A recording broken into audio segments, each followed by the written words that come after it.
Welcome to Aotearoa Legalise Cannabis Party's 5th podcast. I'm flying solo today as Vinny has the flu. I'm not used to just talking to the camera. I'm used to answering questions from people. So please bear with me if I do any stuff ups. Well, there's the first one. Today I would like to look at the subjects of the people's perceptions of cannabis over the time I've been involved with cannabis reform. Also, I'd like to look at Simon Bridges and National's policy for medicinal cannabis, and also just lightly touch on synthetic cannabis. I got involved with cannabis and the movement in 2004. I stood for the West Coast Tasman electorate for Aotearoa Legalise Cannabis Party. The first election was really hard. I got yelled at in the streets, I got spat at, I got abused. I got one guy even threatened to beat me up. But what I found was that being a politician, I got invited to meet the candidate meetings, which was a great venue. People came along to see the candidates, I assume they already decided who they want to vote for, but they still came along. So I saw this as a perfect platform to start educating people on cannabis. What I had was basically a captive audience. They weren't going to get up and walk out on me. They were there to see all these other politicians, and because they seemed me as a politician, they listened to me. So we used to get 10 minutes, and I would speak for 10 minutes on the benefits of medicinal cannabis, industrial cannabis, and recreational, and the harms of prohibition. I remember in Aotearoa one time, I had this guy come up to me. He was huge. He was like 6'4", big backcountry, good old Kiwi bloke. And he came up to me and he's all dressed up in his good gear, and he sidles up to me and he looks at me and he says, you know what the problem is? It's not alcohol, it's that bloody wacky backy. He says, it should never be legal. He says, what happens, the young kids, they'll have a couple of drinks and then they'll get in the wacky backy and then the trouble starts. And he started swearing at me, and I'm sort of thinking, gee, this guy's huge. And he was getting quite aggressive, and I just said, hey, look, dude, if you don't like what I've got to say, just don't listen, that's fine. But, don't come and abuse me. I'm here. I've come all the way down from top of the south to speak at a meeting. I don't need to have you yelling at me. So he just glared at me, and I went and sat behind the desk and waited for the meeting to start, and he just kept staring at me. And when it was my turn to speak, I got up and I spoke. And I spoke about cannabis. I spoke about other issues in the region as well, because I was representing West Coast Tasman. And at the end of the meeting, I thought, time to go home. So I thought I'll just go to the toilet first. I whizzed into the toilet. I was at the urinal and he comes up right next to me. And I thought, oh God, here we go. Just what I need. And when we finished our business, he turned to me, he looked at me and said, oh, I don't agree with what you say, but good on you, good luck. And he shook my hand and off he went. So I think when people hear facts, and they have time to take them in, then their minds can change. But now we're looking at 2018, the last election. I had numerous people coming up to me. Numerous people want to talk to me, and we're talking across the board, not just stoners. It was heaps of people. I had one guy in my town who came up to me, and he's got to be, 76, I'd say. And he came up and I talked to you about this cannabis, Steve. And I was talking to these two women yesterday, and I won't tell you who they are because it will really surprise you if you knew who they were. But they were talking about this cannabis, and I'm thinking, well, look, if it can help people, what's the problem with it? Why doesn't the government just let it go? And I agree with that. Why doesn't the government just let it go? We're living on an outdated law that's based on no fact, just fear and lies. And that has to change. Back in, I think, 2005, 2006, I thought during non-election year that I would put a stall up in a market. And I was quite nervous. I'd never done that sort of thing before and not really into talking publicly. But I thought, okay, I'll put it up, and I expected to get abused by every second, third person. And I didn't get abused by one person. I did it for a year and a half. I didn't get one abusive person. I had some people who disagreed, but they still listened. But what I found was that most people don't know facts about cannabis. And I think it's important that we, who know the facts and are supportive of law reform with cannabis, we need to spread these facts. We need to let people know. We shouldn't assume that that everyone knows what we know, because they don't. A lot of people, cannabis it means nothing in their life, so they don't think about it. They don't need to. It doesn't affect their life on any level, as far as they can see. But I think our job, all supporters of cannabis law reform, need to put the word out, need to bring it up in conversations, and need to be passionate about it, but need to be non-confrontational about it. If someone's relaxed and they hear information, more likely they're going to take that information in, rather than if you're yelling them, abating them, and waving your finger in their face, going, "You're an idiot. You don't know what you're talking about." So I hope if anyone who's watching this, please go out and talk to someone who you think might not know about medicinal cannabis or cannabis totally, and maybe you might be surprised. Maybe we might get more support. But I saw that just on the Cannabis Party's Facebook page, there was a poll that was posted up. It was like 90% of people want to see cannabis laws changed. We have to be careful about polls like this, because polls like this make people complacent. Can't be stuff voting. I can't be bothered. I was too drunk. But it doesn't matter. Everybody wants the law changed anyway. I don't need to do it. I don't need to do it. Don't worry. Someone's going to vote. And that's the thing that we have to be careful of. That poll. I voted on it. I waited half an hour and I was about to vote again. So basically, I voted twice. So it's not a true poll. So we have to be careful. You've seen these really high figures. We have to just assume that maybe it's people just voting more than once, which doesn't give us a true outcome.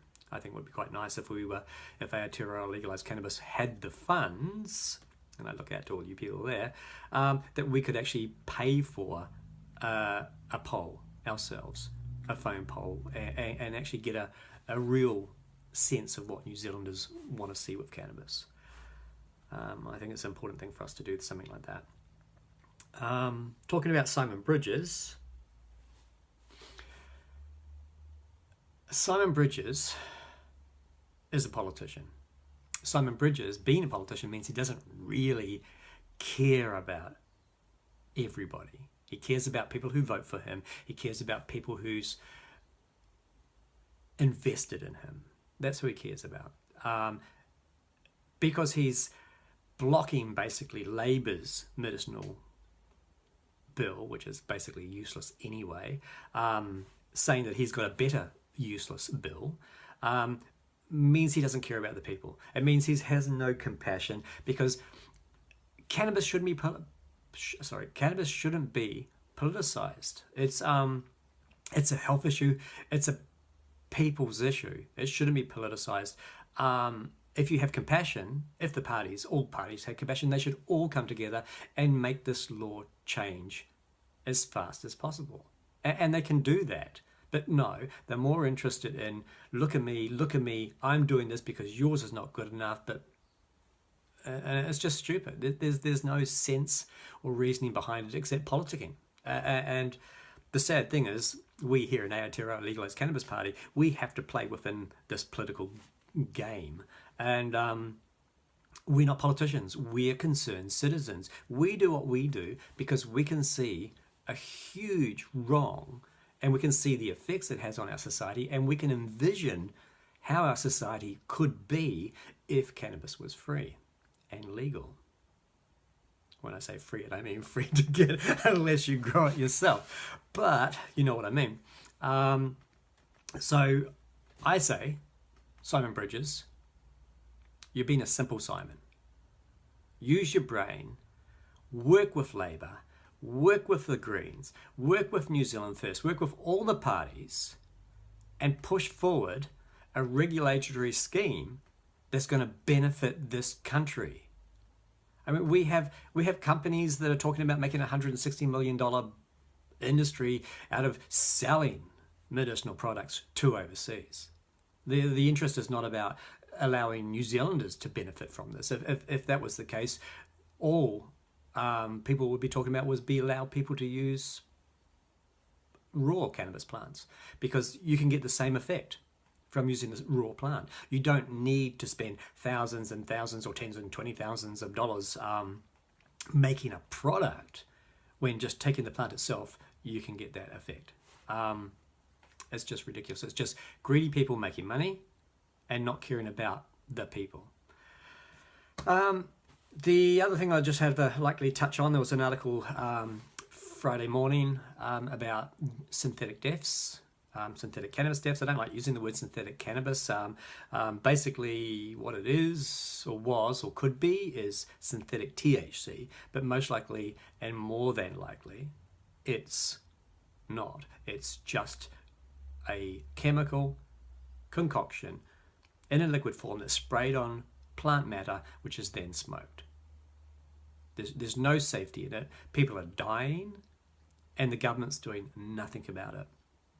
So I say to Jacinda Ardern, Winston Peters, and the Green Party co-leaders, get off your ass, change the law, because people are dying because you are not acting. This is not the way for New Zealand to move forward. We shouldn't be sitting here at the bottom of the world waiting for the pharmaceutical industry to accept a model so we can move forward with it. It should have nothing to do with the pharmaceutical industry at all. Cannabis was used before Prohibition as a medicine. Cannabis is being used now daily as a medicine. All we're getting offered from Labor that's going to come through is basically, if you're terminally ill, you can use cannabis. But the thing is, for every one terminal ill patient in New Zealand who will be allowed to use cannabis, there's probably 10,000 New Zealanders for every one terminal ill patient that could benefit from cannabis. People talk about, well, the politicians talk about using medicinal cannabis for other serious illnesses. Cannabis is good to allow you to sleep at night for resting. It's good to remove anxiety. Some strains are, but if you have a prohibition regime, then you can't choose or control what strain of cannabis is available for your use. It just needs to be done, and it's not difficult. It's really simple. It's a case of sending someone to Colorado, look at their model, coming back, adopting their model, removing cannabis from the Misuse of Drugs Act, and giving it a couple of years to see how it goes, and then fine-tune it. We don't need to sit 10, 20 people in a room who don't even use cannabis trying to work out what's best for people who use cannabis. It's stupid. It's time to change. And we've got a referendum coming up. Push your representatives to find out who's doing the referendum, who's writing it up, who's doing the research for it, what's the question going to be. And tell your friends, when they have the referendum, get up, go vote. If your friend doesn't have a car, put them in your car, drive them to the polling booth, vote. Let's see if we can get the largest yes vote possible. Let's even get up to 80%. Let's even get to 90%. Because if we can get an 80-90% referendum vote yes, then there's no way the government's going to be able to say no. We will push that. We will force that through. And in the next election, 2020, it will pay to give your party vote, not to the Greens, not to Labor, not to New Zealand First, not to whatever, but to give it to Aotearoa Legalise Cannabis Party, because we are not there to run the country. We don't pretend that we want to run the country. What we want to do is we want to change one law. That's what we want to do. We want to change that one law because we see changing one law will benefit all aspects of New Zealand society.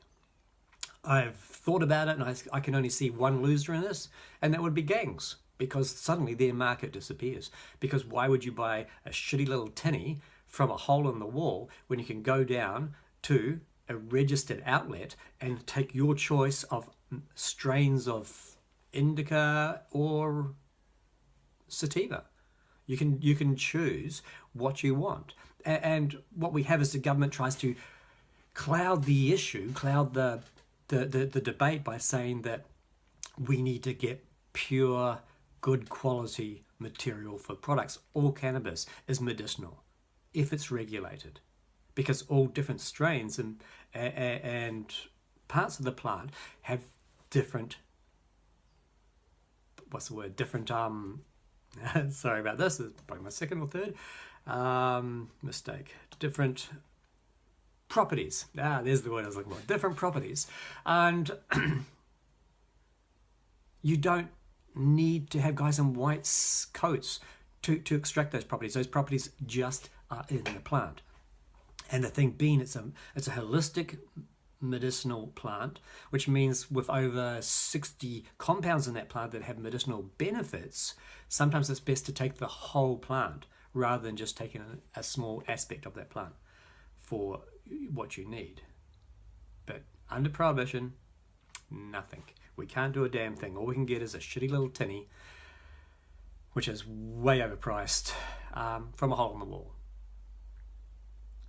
Doctors know that cannabis has medicinal benefits. And I ask all you people out there who are using cannabis medicinally, when you see your doctor next, if you feel cannabis is benefiting your condition, inform your doctor that you're using cannabis. They can't report you to the police, so they're not going to dob you in. But the good thing is that if more doctors are learning that cannabis is benefiting their patients, then it's more likely they will back that publicly. And they'll know it's benefiting because they would have given you medication. If you're cutting your medication down and you don't look like you're getting worse, well, then obviously it must be cannabis. So I could just ramble on, and I've sort of lost direction a wee bit. Basically, I'd just like to say, spread the word, vote when it's time to vote, and we will see cannabis legalized. This is the goal. This is why everybody in Aotearoa legalized cannabis parties stand. Not because we want to be politicians. If we want to be politicians, we would have joined other parties. We are here because we believe that the law on cannabis needs to be changed. We believe prohibition harms innocent people. We believe prohibition is a waste of money and resources on our struggling police forces. We believe that pharmaceutical industry should keep their hands out of cannabis. They have spent over 50 years funding people to keep cannabis illegal. And now that the word's out, the genie's out of the bottle, they're scrambling around, running around, trying to ensure how to continue making profits from a plant that they demonized for decades. So please, tell your doctor if you're using medication. Cannabis medication, that is. Tell your friends that prohibition is a failed model, and vote, and take your friends to vote. So just remember, if you're toking, you should be voting. Thank you very much for listening to my rambles. Hopefully I'll get better each time I do this, but hey, it's new, but you got to give it a go. Kia ora.